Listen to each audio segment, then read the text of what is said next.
আসলে সড়ক দুর্ঘটনা কেন বাড়ে আপনারা জানেন? আমরা বাইক ড্রাইভার করি তো, আমরা বাইক ড্রাইভার তো আমরা বাইককে খুব বেশি পছন্দ করি, যে কোনো গাড়িকে আমরা খুব পছন্দ করি। কিন্তু আমরা রাস্তাঘাটে চালানোর সময় যখন কাউকে দেখি স্পিড আমরা বাড়াই দিই। আমার গাড়ির গতি মনে করেন যে 100, আমরা কাউকে দেখি বালাই আর 120 ঘুরাই, তখন আমাদের দুর্ঘটনা করে। তাই দুর্ঘটনা নিয়ে বন্ধু নাইম কিছু কথা বলবে। 4টা কারণে অ্যাক্সিডেন্ট হয়।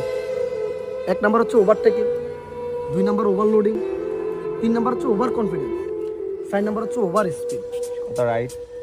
তবে আমরা ওভার রাইড করি কারণ একটাই, আমাদের সামনে যদি একটা ছেলে আমাদেরকে একটু গতি বাড়ায় দেয় তখন তার মাথার সেন্সির কাজ করে না, এই জন্য আমরা ওভার স্পিড করে তাদের ওভারটেক করতে যাই, কারণ আমরা ওভারভাবে অ্যাক্সিডেন্ট হই, কারণ তখন আমাদের দুর্ঘটনাটা ঘটে। মনের ভিতরে তখন এই জিনিসটাই চলে যে ও কেন আমার ওভারটেক করলো। আজকে বন্ধু নাইম সড়ক দুর্ঘটনা নিয়ে কিছু কথা আপনাদেরকে ছন্দর মাধ্যমে বলবে। আপনার কথাটা মনোযোগ সহকারে শুনেন, তাহলে ভবিষ্যতে আপনাদের কাজে লাগবে। সড়ক দুর্ঘটনা দিন দিন বেড়েই চলেছে, দুর্ঘটনার শেষ নাই। মোটরসাইকেল দুর্ঘটনা তো উল্লেখযোগ্য ভাই। ইয়েস, আর কখনো বাড়ি না ফেরার চেয়ে একটু দেরিতে বাড়ি ফেরা ভালো। রাইট, অতিরিক্ত জোরে গাড়ি চালাতে গিয়ে কত শতজন প্রাণ হারালো। অফকোর্স।